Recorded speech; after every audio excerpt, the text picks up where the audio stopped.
नमस्कार दोस्तों, आज की इस वीडियो में हम समझने वाले हैं हम टैक्स इनवॉइस बनाएंगे, लेकिन अपने कस्टमर से हम freight charge, labour charge, packing charge जो भी चीजें हैं हमें इनवॉइस पर ही मेंशन करना है। मतलब हमने गुड्स सेल किया और अपने कस्टमर से हम फ्रेट भी लेंगे, लेकिन हमें उस टैक्स इनवॉइस पर मेंशन करना है जो जो भी एक्स्ट्रा चार्ज हम ले रहे हैं।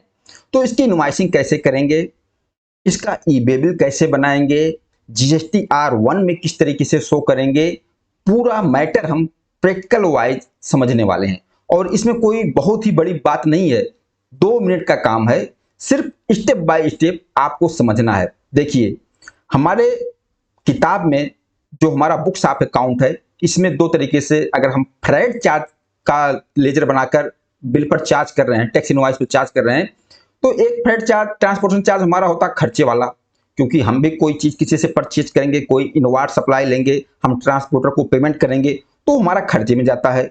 और एक फ्रेट चार्ज होगा, कार्टेज होगा, जो कि हम अपने कस्टमर से कलेक्ट करेंगे, जो गुड्स से सेल करते हैं उसके साथ ही, तो हमारा इनकम में जाएगा वो।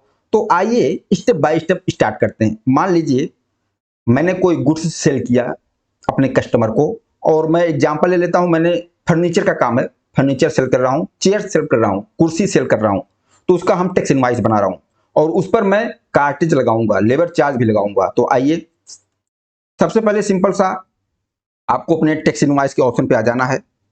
टैक्स इनवॉइस बनाने के लिए अब जिस भी पार्टी को आप सेल कर रहे हो उस पार्टी का लेजर सिलेक्ट कर लो। जैसे मान लीजिए ABC ट्रेडिंग को मैं सेल कर रहा हूं, ठीक है, आ गए।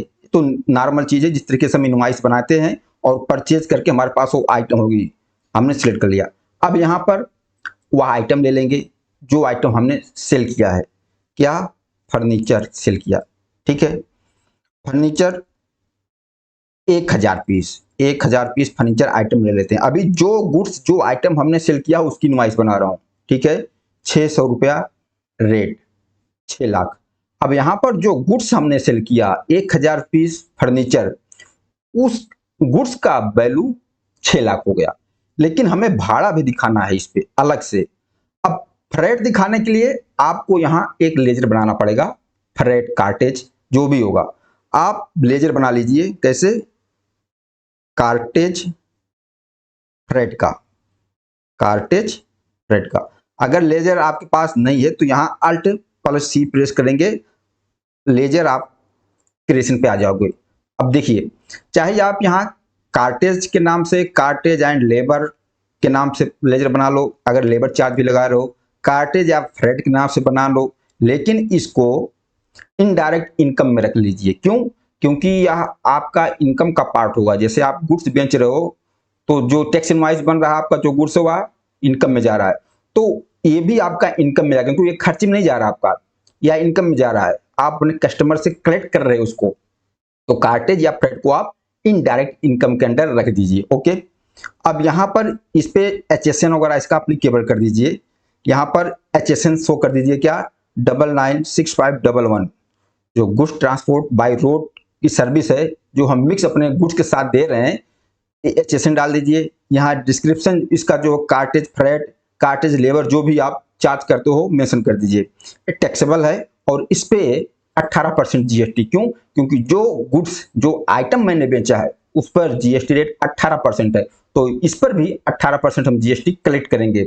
ऐसा नहीं कि आपके दिमाग में आए कि फ्रेट पर तो 5% GST लगता है, तो हम अपने आइटम पर 18% ले लेते हैं और फ्रेट पर 5% लगा देता हूं। नहीं, आप अपने गुड्स के साथ सर्विस दे रहे हो ट्रांसपोर्टेशन की, 18% जो आपकी गुड्स की टैक्सेबल है, जो टैक्स लगेगा, जो टैक्स रेट है वही इस पर लगेगा, 18% ले लिया। ओके, सर्विस में ले लिया, एक्सेप्ट कर दिया। अब यहां पर कितना अमाउंट फ्रेट डालना है? मान लीजिए 10,000, 10,000, 10,000 डाल दिया। अब टोटल 6,10,000 वैल्यू हो गई। अब 6,10,000 के ऊपर 18% GST लगेगा। ओके, कैसे? अब लगा देता हूं GST, अब GST लगा देता हूं।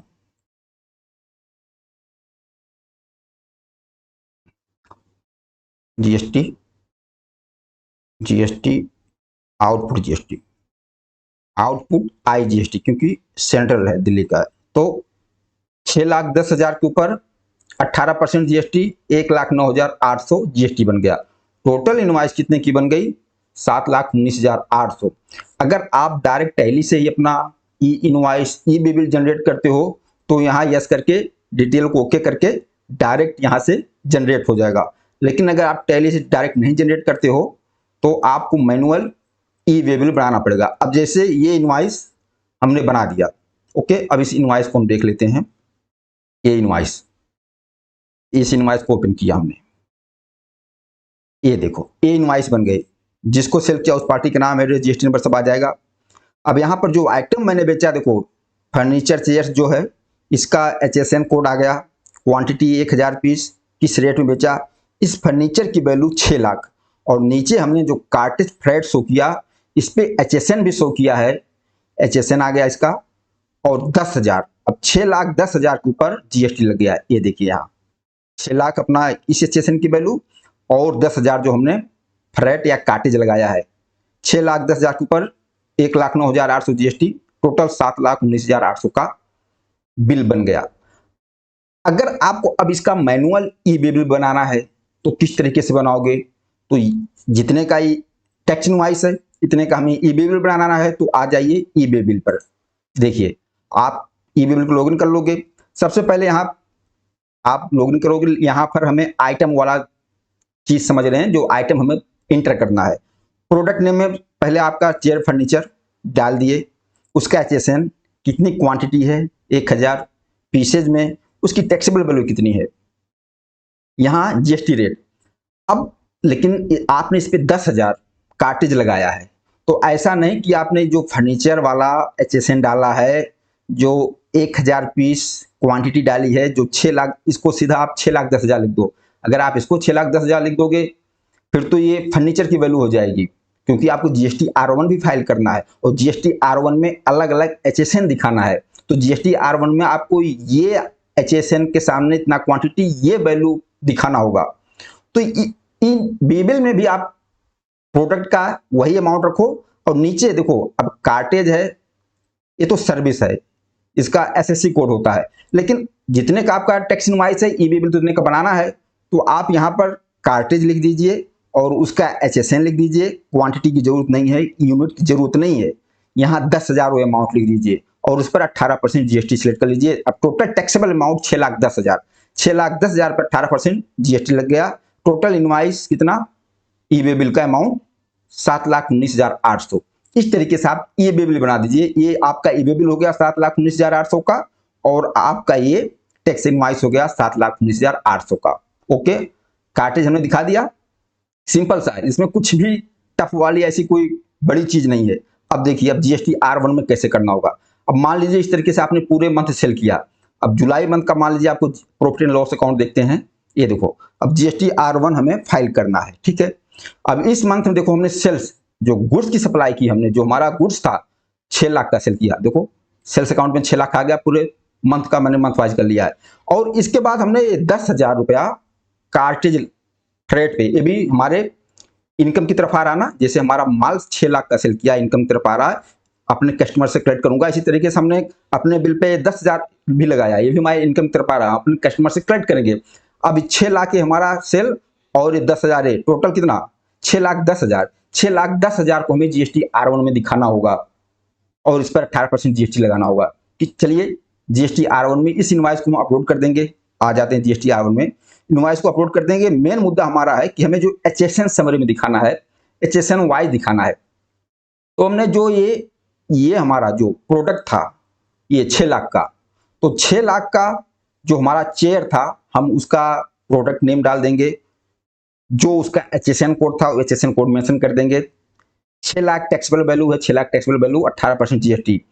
जो आइटम मैंने सेल किया है, जो गुड्स सेल किया है, उसकी एंट्री तो उसके HSN में यहां कर देंगे। लेकिन उसी मंथ में जो हमने अपने बिल पर कार्टेज फ्रेट लगाया है, लेबर चार्ज जो भी कुछ लगाया है 10,000 है, इसका HSN अलग है। तो इसका HSN हम कैसे करेंगे, यहाँ पर देखो 996511 सेलेक्ट करेंगे तो यहाँ अपने आप आ जाएगा ऑटोमेटिक। क्या है, हमने फ्रेट लगाया ना, कार्टेज लगाया है, मतलब road transport service by of goods include जो भी चीजें खर्चे हैं गुड्स ट्रांसपोर्ट का हमने चार्ज लगा दिया।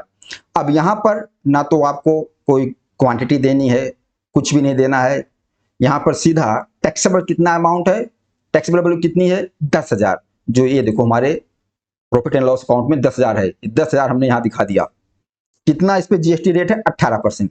तो पूरा जीएसटी कैलकुलेट हो जाएगा यहाँ पर। इस तरीके से हम सेव कर देंगे।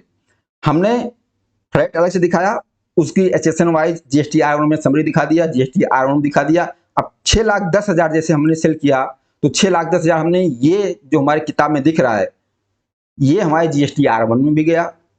इसका एचएसएन भी हमने जीएसटी आर1 में मेंशन कर दिया। ये 10,000 फ्रेट वाला है, कार्टेज वाला है, और जो ऊपर 6 लाख है ये जो हमने अपना आइटम, जो हमारा अपना प्रोडक्ट सेल किया है उसका।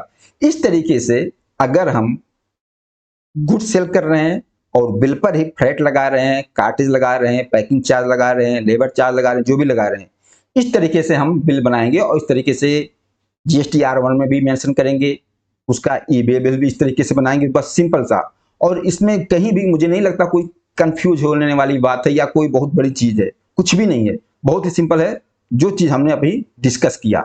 मुझे उम्मीद है दोस्तों कि अगर आपको टैक्स इनवॉइस बनाने में फ्रेट चार्ज या लेबर चार्ज, ये सब एक्स्ट्रा चार्ज कुछ भी लगाना हो तो आप बहुत आराम से उस इनवॉइस को बना देंगे।